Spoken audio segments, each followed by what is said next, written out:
Braga Barbearia, a barbearia do Caruaru Shopping. E quem chega agora é Mário Flávio. E hoje ele comenta detalhes da política tanto no Recife quanto em Caruaru. Bom dia, Mário.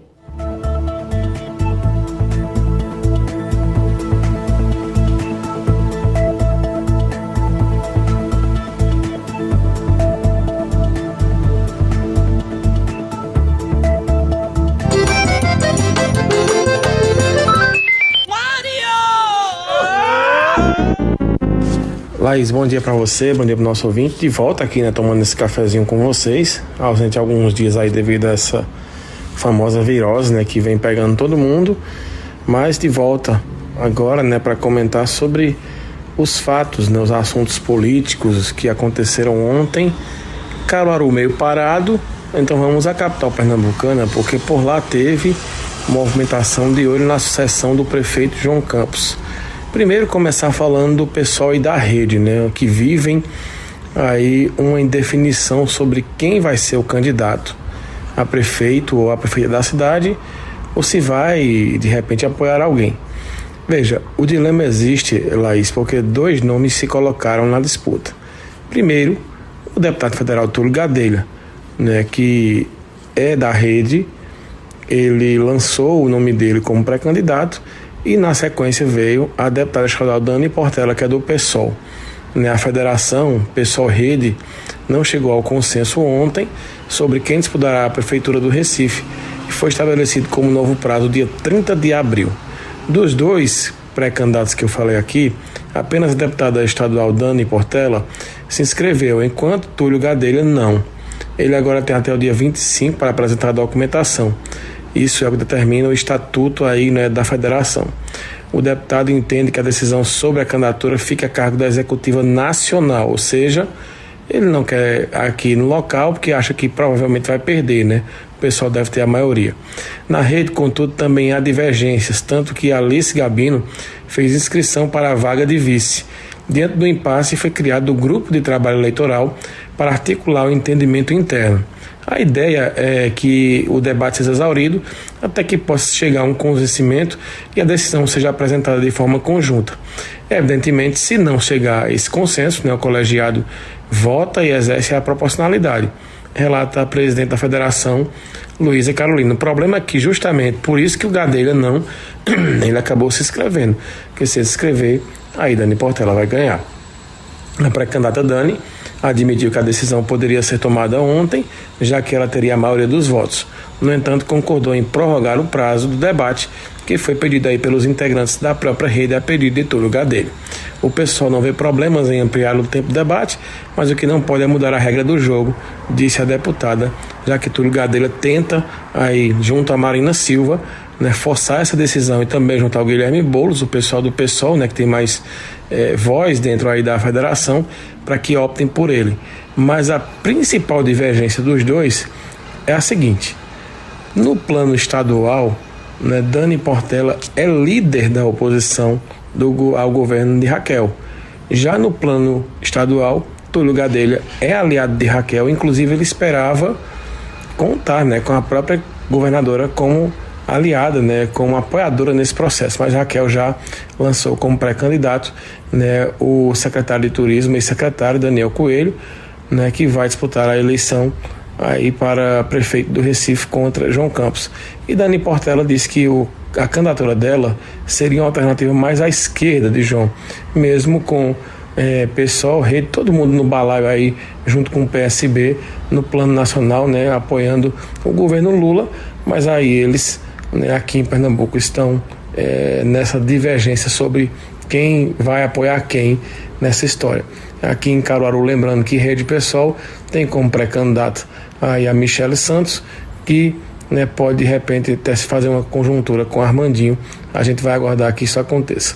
Ainda falando dessa eleição do Recife, outro, né, que se posicionou ontem foi o presidente estadual do PV, né, o vice-presidente da outra federação de esquerda, né, a federação que une PT, PCdoB e o PV.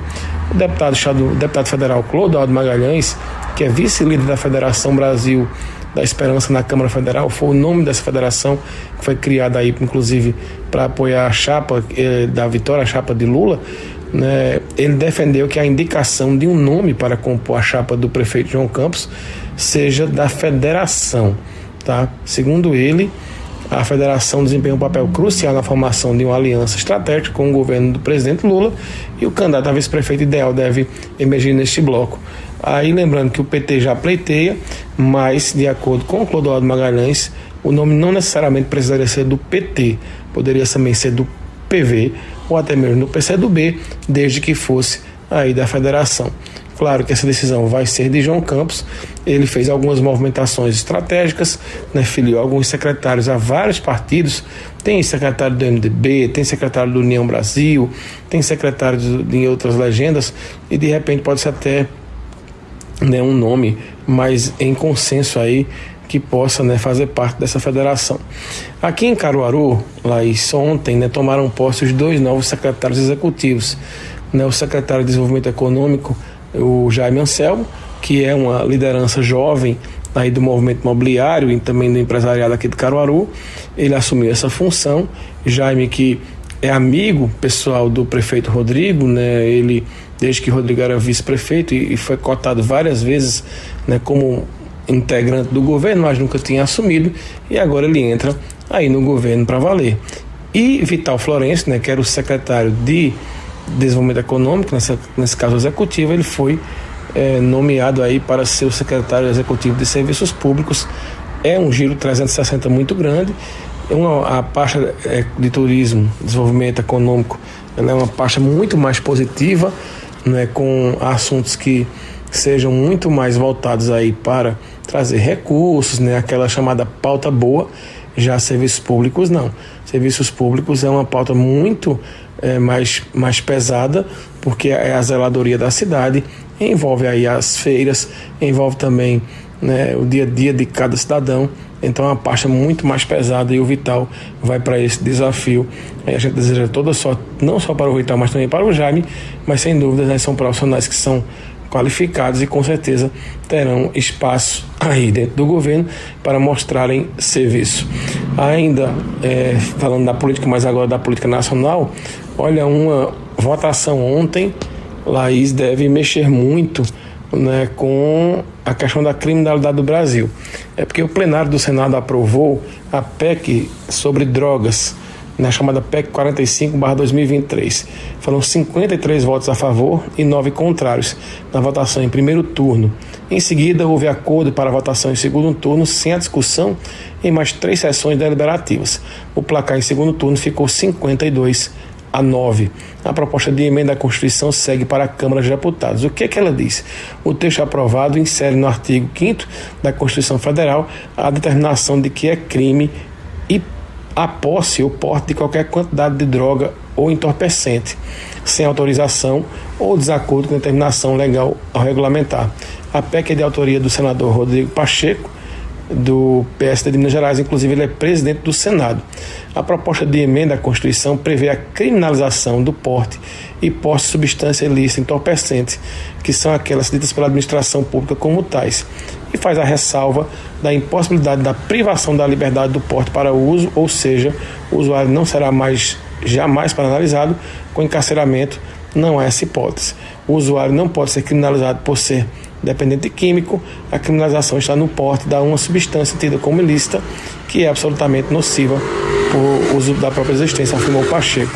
O texto aprovado de acordo com o acréscimo do relator, o senador Efraim Filho, do União Brasil da Paraíba, também obriga que seja observada a distinção entre traficante e usuário, por todas as circunstâncias feitas no caso concreto, sendo aplicadas aí ao usuário penas, né, alternativas à prisão e tratamento contra a dependência, em consonância com a lei de entorpecentes. Na opinião do relator, as drogas impactam a saúde pública ao aumentar aí o consumo e a dependência química, a segurança pública, favorecendo o tráfico e financiando o crime organizado. Essa matéria deve ser tema de ampla discussão lá na Câmara Federal, mas com o perfil atual de Congresso que a gente tem, provavelmente deve passar também, e aí vai ser aquele impasse em cima do presidente Lula, sanciona ou veta a lei. Lembrando que hoje, né, o usuário que ele é pego com pouca quantidade de droga, ele não é preso, né, ele não passa por, no máximo, uma audiência de custódia, e aí com essa nova lei vai caber ao juiz analisar nessa questão da quantidade da droga e tomar uma decisão sobre quem for pego com droga. Lembrando que se for pego com pouca droga, de acordo com essa lei, se ela for aprovada, aí, né, ele vai passar a sofrer penas alternativas, que seriam aquelas de prestar serviço a uma comunidade e por aí vai. Sem dúvida vai ser um impacto muito grande, porque se imaginar a quantidade de droga que rola solta hoje no Brasil e de repente você vai ter como parâmetro uma lei que diz que qualquer quantidade de droga que foi encontrada, a pessoa será responsabilizada, inclusive pode ser como traficante, vai ser um problemão aí, principalmente para aumentar o número de pessoas presas no Brasil, que já é um caos, né? A gente não tem um sistema carcerário efetivo e que ressocializa de fato, né? Os criminosos, eles acabam saindo piores do que eles entram no sistema carcerário. Então o pessoal vai precisar de muito trabalho, né, para analisar essa lei. Ainda não há prazo, né, para que seja analisada pelo Congresso, mas dentro da pressão que existe, isso pode de fato ter um impacto muito grande. Para finalizar, ainda falando de Brasília, a crise que foi instalada nos últimos dias entre o presidente da Câmara, Arthur Lira, e o presidente Lula, teve 2 novos capítulos ontem.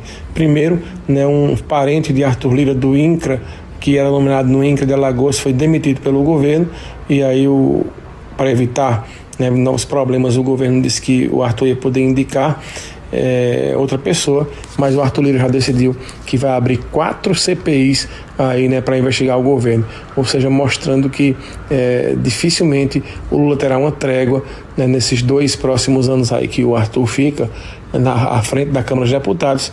Isto é, se ele quiser também de repente ter um candidato, vai ter que convencer principalmente o Centrão, e Arthur Lira está entrando cada vez mais no jogo do Centrão e complicando a vida aí para o presidente Lula, né, que pode inclusive ter novos reveses aí no que diz respeito à relação dele, né, com esse Congresso Nacional, que é uma relação extremamente complicada, Lula tendo muitas dificuldades de relacionamento, e pode ter, quem sabe, aí novidades negativas a respeito dessa relação que ele tem com o presidente da Câmara, Arthur Lira, que ora era aliado, mas de uma semana para cá subiu críticas, né, contra o tom de um ministro, né, disse que o ministro era incompetente. Lula disse que só por teimosia o ministro ia ficar mais, e Arthur Lira disse que não ia responder ao presidente.